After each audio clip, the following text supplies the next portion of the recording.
Alright guys, welcome to Aaron the Carrot Plays, and today we're at the Captain America Brave New World premiere and we're about to see the movie. Let's see what Red Hulk is saying. We got him over there. We just got out of seeing Captain America. I like the film, to be fair. The story's pretty good, solid.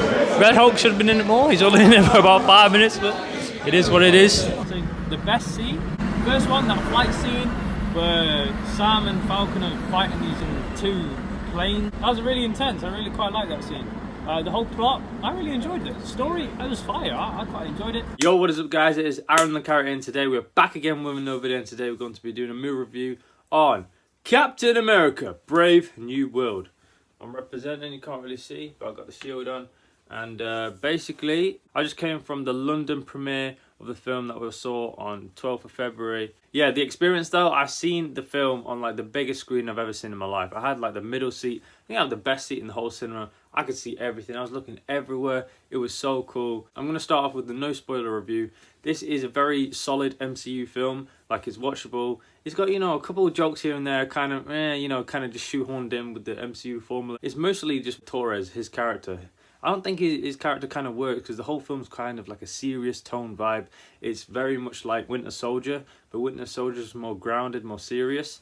There's a bit more jokes added in with this one, which I feel like take it down a little bit and take you out of it. But overall, the whole tone is very, very good. So I like the plot. The whole story is very interesting. You don't know where it's going to go, and I like that about the story. The characters are all really cool. Captain America, I think he does a really good job, and he does some really cool action sequences, especially the final battle with Red Hulk is incredible. It's incredible. It's very, very exhilarating, and it's a very fun watch. So definitely go check out the movie. Right now, I'm going to jump into the spoilers. First thing I'm going to say is the leader. What the hell was that? I was quite disappointed with that.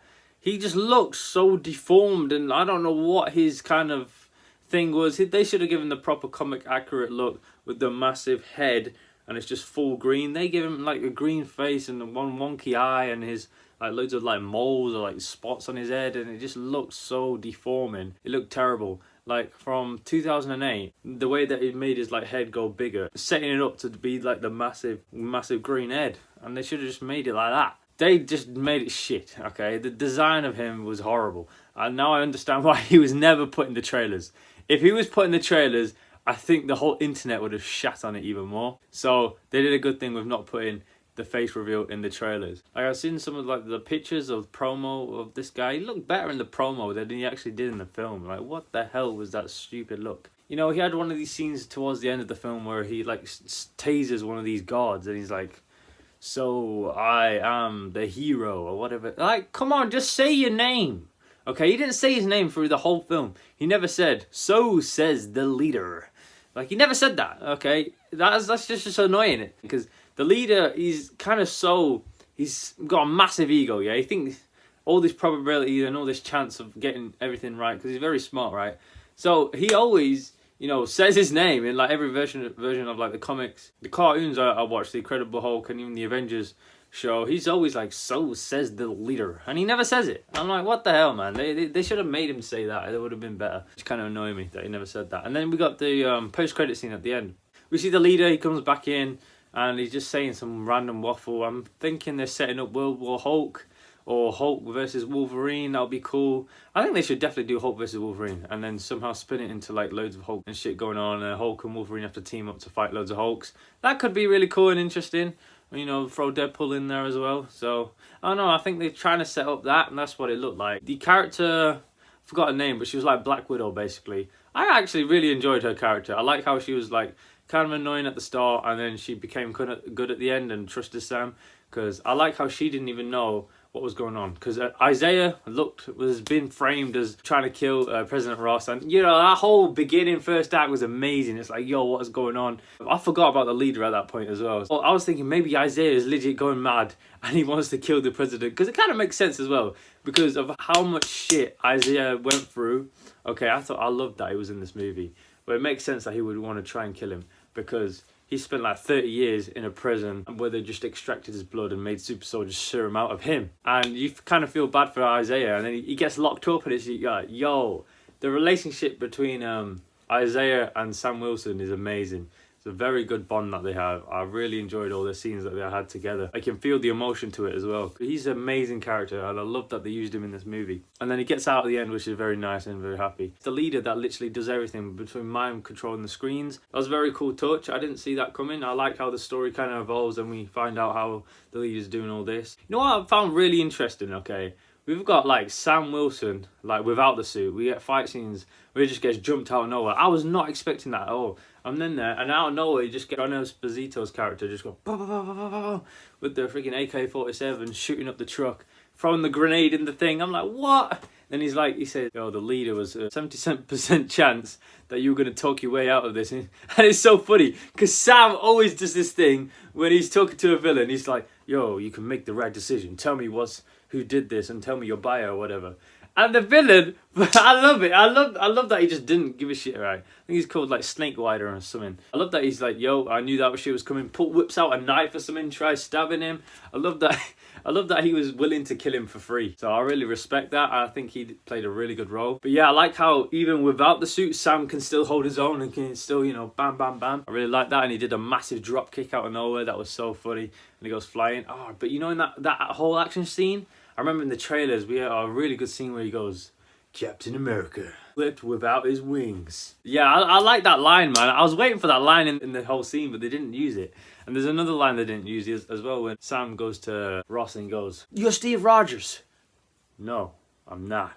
Like, they didn't use any of that stuff. So there was actually a lot of the stuff in the trailers. It was actually like changed or like cut out, because I quite like that though, because a lot of the trailers had like fake scenes and like stuff that was never in the movie. I quite like that, because then it's like I still don't know what to expect, and I like that. I watched every single trailer because the trailers are fire, okay? I loved every single trailer that they showed. Yeah, there was another scene where, you know, the very first trailer where we see Red Hulk grab the shield and go boom, slams it on the ground. That's completely different in the film, because he's got Captain America in one hand like that with his head, and then he grabs the shield and smacks it. So we didn't know Captain America was in his hand in that. So there's a lot of scenes in the trailers that they changed in the film. So I really like that they did that. But Marvel has an act of doing that, so you know, you got to expect that. I do want to say some criticism about the film. The very first fight scene, kind of seemed a bit parodious. I can't lie. When he was in the white suit fighting those random soldiers or whatever, trying to get the adamantium. So that whole fight scene at the beginning, kind of, it was a kind of, it could have been better, but it just wasn't it, man. It reminded me of the fight with in Falcon and the Winter Soldier,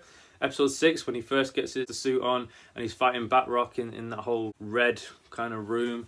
That fight was really shit as well. It kind of reminded me of the same shit like that. It was not good. It wasn't a very good opening scene, but it kind of got better as it got into the hallway fight. The hallway fight was a lot better than the outside one. I like how he's using this vibranium shit though. It's like boom. I don't think Shuri uses that Black Panther move where it explodes. I can't remember anyway. It's been a while since I've seen that movie. I like that he's using like the purple vibranium wings and blast thing. I think that's a cool idea. But I gotta say, all the other action scenes were top tier, top notch. The flight scene was incredible. The whole fight in the sky versus the jets, that was amazing. I really enjoyed that scene because in IMAX, that shit looked incredible. Incredible. That was a 10 out of 10 spectacular scene. And even the final battle was, all that shit was insane. Now let me get to it. President Ross and Sam Wilson, their beef between the whole movie actually carried the show. Those interactions that they had, I really, really liked that. I thought it was very, very interesting. The dynamic that they had between the two characters was amazing. I enjoyed every single scene that they had together. I like how, you know, Ross is trying to get Sam Wilson on his side, and then Sam disagrees when shit goes wrong, when he gets shot, and the back and forth between them was really nice. And I like how Ross tells him that he's dying. Like, I didn't see that coming. That whole scene when he says, "Yo, I'm dying," like that whole dialogue exchange was really powerful. And it was crazy. The whole story makes sense. Like, he's eating these Red Hulk tablets. The lead's trying to tell him, "Yo, you get me out of here, and I'll give you these pelts to help you stay alive." Like, he was going to die. So he had to take those tablets, and basically that shit became Red Hulk. So it's crazy. It actually is, the story makes sense. Red Hulk, he's only in it for one bit, the very final battle. But once you get to it, it's amazing. I wish we could have seen like one other scene, like if he got out, you know, during that whole warship area. That could have been crazy. I don't know what he would have done. Like if he would have shown up just smashing jets or something. I don't know, but that could have been cool. I don't know how they would have done it. I kind of like how they did it at the very end, where he changes, and that whole battle was amazing. We get to see Red Hulk going boom, big thunderclap. Yo, I think that was the biggest part for me, where I like jumped up out my seat nearly. He just smacking Captain America, beating the living shit out of him. Yeah, it was amazing. It was so fun. That was the best part of the movie, just seeing Red Hulk. But then you get this bullshit ending where like he talks to him like, yo, I can't beat you. One punch, I'd die. Can you just turn back into Ross, please? Like, Betty needs you. Look at these leaves. And like, what is that bullshit? Okay, I hate that. It's like the power of friendship saved the day. Come on, man. I would love to see like Hulk, Bruce Banner come in and fight him or some shit. I understand with the story, you can't really get this guy in there. But for me, it would have been better if Betty Ross came in, like at the end, and he sees her daughter, then transforms back. That makes so much more sense, okay, for him to transform back for his daughter. It does not make sense for the Cap to just be like, yo, we've been fighting for about 5 minutes. Can we chill out now and take a break? What are we doing there? I didn't like how he transformed back. I thought that was a bit shit. I think there should have been a different way about it. They could have done that scene better. Besides that, we get to see Ross is in the raft now, the raid. But Zemo's actually locked up there as well. I've just rewatched the Falcon and Winter Soldier, so I know Zemo's in there, Ross is in there, and the leader's in there. So we've got 3, Hulk villains just chilling in there. They could maybe team up or something, or do some sort of plan. But I really want to see Red Hulk again. I would love to see him. I really wanted him to be like in the Thunderbolts, like the leader or some type of role in the Thunderbolts. Because obviously it's Thunderbolt Ross, that's why the team's there. I don't know if we're going to see anything. I think maybe the post-credit scenes might show something in the Thunderbolts with Ross. Maybe Zemo, something cool with the leader. Because all the villains kind of survived in this movie, so we could still see them again. I wish we got to see Red Hulk use his fire abilities a bit more. He used it once with a car. This guy, the more angry he gets, the more heat that he can do. And he didn't really use his powers like that. I hope that's not the end of Red Hulk, because I want to see him fight Hulk. We've got to see that fight in Werewolf Hulk or something. It'd be amazing to get Red Hulk back. But overall, what am I going to give this movie out of 10? What am I giving it out of 10, guys? I think I'm going to give a film an 8 out of 10. Theatre experience, I'm going to give it a 4 out of 5. Yeah, theatre experience 4 out of 5. And the movie itself, I'll give it 8 out of 10. So, this is the end of the video, guys. Like, comment, and subscribe. I'll see you guys next time. So, peace. Bam! Yeah, overall, I think I'll give it a film of 7.5 out of 10. So, see the movie. Let me just show these ones the cameraman behind.